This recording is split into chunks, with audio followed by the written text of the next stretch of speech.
So hello hi everyone. मेरा नाम है आकांक्षा सिंह और मैं भी आप लोगों की तरह ही तैयारी कर रही हूँ। केवीएस एनवीएस का भी एग्ज़ाम है टीयर वन का, और उसके रिगार्डिंग मैंने आज एक वीडियो डाली थी। तो आप में से और अभी मैं लाइव भी आई थी उसी दिन। तो आप लोगों से में से बहुत सारे लोगों ने मुझसे बोला कि आप अपना डेली का बताओ कि आपने डेली क्या किया। तो पहली बात तो ये है कि मैं 18 दिन दिन की स्ट्रैटेजी डालूँगी। 18 दिन का मतलब है कि मैं रोज़ शाम को आपको ये बताऊँगी कि आज मैंने दिन में क्या किया और मैं आगे क्या करने वाली हूँ।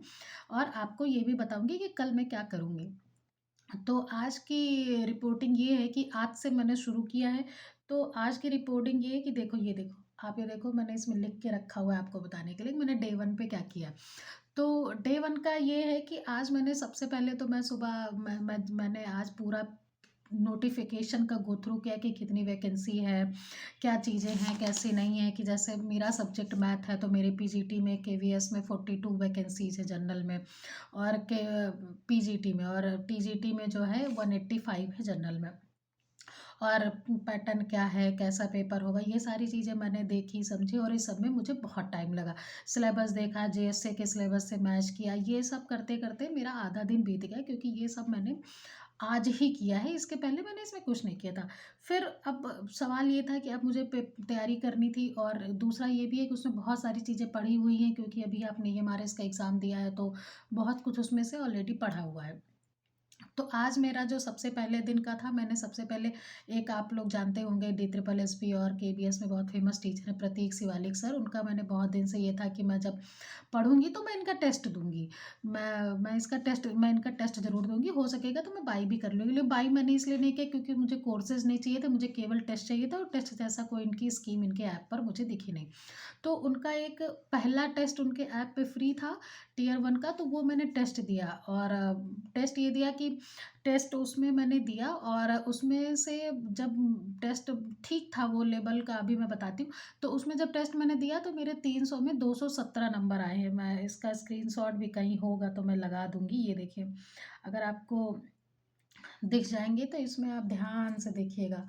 मेबी आपको इसमें से थोड़ा-सा दिख जाए, थोड़ा उल्टा दिखेगा तो कम। तो इसमें से 300 में से 217 मेरे नंबर आए। तो मेरा कहने का मतलब ये था कि ये टेस्ट के ऊपर आप नहीं जा सकते हो, क्योंकि ये जो इनका टियर 1 का अब इन्होंने टेस्ट डाला हुआ था, ये मुझे कहीं न कहीं थोड़ा-सा इर्रेलेवेंट लगा। हो सकता है कि आगे इन्होंने स्टैंडर्ड बढ़ा दिया हो और पेपर के अकॉर्डिंग, जेएसए के अकॉर्डिंग बनाया, क्योंकि ये जेएसए के तरीके का पेपर नहीं था। इसमें क्वांट में सिंप्लीफिकेशन ही भरी पड़ी थी, ये कुछ था नहीं। तो मैं इस नंबर से अपने आप को खुश तो नहीं हो सकती कि मैंने 300 में 217 नंबर पा लिए भाई, मेरा तो टियर 1 निकल गया। तो ऐसा कुछ नहीं है, ये वैसा था ही नहीं पेपर जैसा होना चाहिए शायद। और हो सकता है कि और भी टेस्ट में इन्होंने ऐड ऑन, क्योंकि इन्होंने खुद ही ये चीज़ बोली थी कि जेएसए का पेपर आप गो थ्रू कर लो। तो जेएसए में क्वांट आती है, इसमें क्वांट के कोई क्वेश्चन थे ही नहीं। इसमें न्यूमेरिकल में खाली सिंप्लीफिकेशन और ये सारी चीज़ें थी। तो उसके मान पे मैं तो ये टेस्ट देके थोड़ा-सा तो मुझे अब अभी तो नहीं बोल रहा है, लेकिन मुझे उस समय अच्छा लग गया थोड़ा-सा कि अरे वाह! नंबर तो अच्छे हैं। बट हम इसके थ्रू जा नहीं सकते हैं। तो लेकिन अब ये सब टेस्ट देने में और सब ना मेरा बहुत, फिर उसके बाद जब टाइम निकल गया तो लेकिन कुछ फिर मैं टेक्स्ट बुक में जाके, मैंने टेक्स्ट बुक का मॉक आज नहीं दिया, मैं कल दूँगी। टेक्स्ट बुक में जाके मैंने उनके सेक्शनल वाले में से मैथ्स के 20 क्वेश्चन लगाए थे। उस 20 में से मेरे 5 क्वेश्चन गलत हुए। 5 क्वेश्चन इसलिए गलत हुए क्योंकि वही बात हो गई कि क्वांट की प्रैक्टिस तो है नहीं, तो वो तो गलत होने ही थे। तो उसमें से मुझे 2-3 टॉपिक मिले कि मुझे ये टॉपिक रिवाइज़ करने हैं, जैसे टाइम एंड वर्क तो फिर भी ठीक था। टाइम एंड वर्क में एक आधी क्वेश्चन का ये था, उसमें मेन ये था कि स्पीड और डिस्टेंस वाला क्वेश्चन मुझसे नहीं हुआ। रेल के सारे कॉन्सेप्ट आते हैं, रेल और रेल पट की पटरी वाले, लेकिन मुझसे क्वेश्चन सॉल्विंग नहीं हो पा रही है। तो इसलिए मैंने सोचा कि अब तो ये चीज़ें मैंने वहाँ से फाइंड आउट की कि मुझे ये टॉपिक पे काम करना है।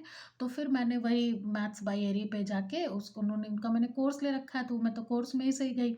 तो वो जो है उसमें से मैं जाके उनसे मैंने वही टाइम एंड वर्क का क्वेश्चन पढ़ा है। और टाइम एंड वर्क की मैंने 2-3 प्लेलिस्ट, 2-3 मैंने वीडियोज़ देखी, तो अब मेरे टाइम एंड वर्क के कॉन्सेप्ट क्लियर हो गए, और रेल वाले कॉन्सेप्ट भी क्लियर हो गए। तो और इसके बाद फिर, और मैंने पूरे दिन में यही किया, और अभी तो शाम को मैं लाइव थी, तो इससे ज़्यादा मैंने पढ़ा नहीं। अब कल का अगर आप मुझसे पूछोगे कि कल मैं क्या करूँगी, तो कल का मैं आपको बताती हूँ। कल मैं सबसे पहले सुबह जाके पहले टेक्स्ट बुक का फुल मॉक दूँगी। क्वांट मेरी रिवाइज़ नहीं है, जो भी नहीं है उससे कोई मतलब नहीं है, लेकिन मैं पहले मैं उसका एक टेक्स्ट बुक का पहला मॉक दूँगी और मैं उसका नंबर आपको रात में फिर मैं बताऊँगी ये कैसा गया क्या नहीं। फिर उसमें से जो मेरे फिर मैं उसका एनालिसिस करूँगी कि उसमें से मेरे कौन-कौन से क्वेश्चन अटेम्प्ट नहीं हुए, कंप्यूटर कैसी रही है, रीज़निंग कैसी रही, मैथ्स कैसी रही, हिंदी, इंग्लिश कैसी रही। और उसके बाद उसमें से कुछ क्वेश्चन जो मुझे टॉपिक लगेगा कि ये मुझे रिवाइज़ करने की ज़रूरत है, वो मैं करूँगी। और मैंने ये डिसाइड किया है कि लास्ट की जो ये 10 दिन बचे हैं, जब मुझे पहले से पता है कि मेरी क्वांट ही नहीं है, मतलब प्रैक्टिस नहीं है, तो मैंने ये डिसाइड किया कि एटलीस्ट 20 क्वेश्चन या मैक्स टू मैक्स 40 क्वेश्चन मैं डेली मैथ्स के लगाऊंगी। तो आज तो नहीं हो पाया, आज तो मैंने 20 ही किए, तो एटलीस्ट हो गया, मैथ्स वाला तो हो नहीं पाया। तो वो मैं करूँगी। बाकी कंप्यूटर का वो वही पीडीएफ है, अभी पढ़ा है तो अभी तो सब याद है, लेकिन बीच-बीच में देख लूँगी। और मैंने ये सोचा है, और कल के लिए एक ये होगा कि आप मॉक दो सबसे पहले और उसमें से आप टॉपिक निकालो कि आपको कौन से क्वेश्चन नहीं आ रहे हैं, आप वो कर लो। उसके बाद फिर जो है आप वो करोगे तो आपका आधा दिन तो वैसे ही निकल जाएगा और आपको बहुत सारी चीज़ें समझ में आएँगी। हर सब्जेक्ट में आपको कुछ ना कुछ ऐसा टॉपिक मिलेगा कि आपको लगेगा कि मुझे ये पढ़ना है। फिर आप ये सब कर आप फाइंड आउट करो, पहले टेस्ट दो, फिर उसका एनालिसिस करो, फिर टॉपिक पढ़ते-पढ़ते आपके ऑलरेडी शाम हो जाएगी। फिर आप शाम को एक डिसाइड करके रखिएगा कि आपको एक वो जो मैंने बोली थी प्रतियोगिता दर्पण या किसी चीज़ की बुक ले लीजिए, जब आपका दिमाग हल्का हो, आपको कुछ बहुत पढ़ने का मन नहीं, तो आप उसकी रीडिंग करिए। उसमें आपको याद मत करिए, आप बस उसको जैसे आप न्यूज़पेपर पढ़ते हो, आप उसको ऐसे पलटिए और रिवाइज़ करिए। यही मैं करती हूँ। मैं ये देखिए, मैं आज इसको घर लेके आई हूँ और अभी तो बहुत लेट हो गया है, तो मे बी मैं पढूँ कि ना पढूँ लेकिन फिर भी मैं कोशिश करूँगी कि 1-2 पेज मैं इसका पढ़ के सोऊँ। तो क्योंकि ऐसे कोई सोशल मीडिया वगैरह मैं स्क्रॉल कर नहीं रही हूँ आजकल, तो टाइम रहता है मेरे पास अभी थोड़ा। तो आप ये कर सकते हो। ये मेरा आज का दिन का पूरा रूटीन रहा और ये है ये आप 19th समझो। कल मैं डे 18 का वीडियो डालूँगी, मैं काउंटडाउन से कर रही हूँ। तो आप अगर इससे जुड़ना चाहो तो आप डेली इस वीडियो के कमेंट में आप कमेंट कर देना कि आज आपने क्या किया, इसमें से आपने क्या-क्या फ़ॉलो की और क्या-क्या नहीं की और आपके अभी मॉक का स्कोर क्या आया। कल आपको टेक्स्ट बुक का टियर 1 टेक्स्ट बुक का फुल मॉक का पहला मॉक आपको देना है और आप स्कोर यहाँ पे कमेंट करना। जेन्युइनली मैं अपना स्कोर आपको रात में बताऊँगी। वैसे भी मैं तो सब बता देती हूँ। मुझे कोई वो नहीं है कि कम है कि ज़्यादा है कि कौन मुझे क्या बोलेगा, कैसे नहीं बोलेगा। भाई मैं यहाँ पे अपना एक्सपीरियंस शेयर करती हूँ, तो मैं आप लोगों को शेयर करूँगी। आप लोग अपना बताइएगा कि कैसा रहा, कैसा नहीं रहा। अगर आपको मैथ और रीज़निंग में प्रॉब्लम है तो आप वहाँ से सर की सीटीसी में आप एक-एक वीडियो करते रहिए। मैंने सोचा है कि मैं करूँगी, लेकिन मैं वीडियोज़ कम करूँगी, मैं टॉपिक वाइज़ करके मैं अपनी प्रैक्टिस करूँ, क्योंकि मुझे कॉन्सेप्ट याद है, मेरी सॉल्विंग नहीं है। तो मुझे सॉल्विंग पे काम करना है, इसलिए मैं अभी तो मैंने कॉन्सेप्ट एमआरएस में पढ़ लिए। तो ये रहा मेरा आज का दिन। डे 19th था ये। कल मिलेंगे डे 18th के साथ। ऑल द बेस्ट, पढ़ते रहिए। Good night.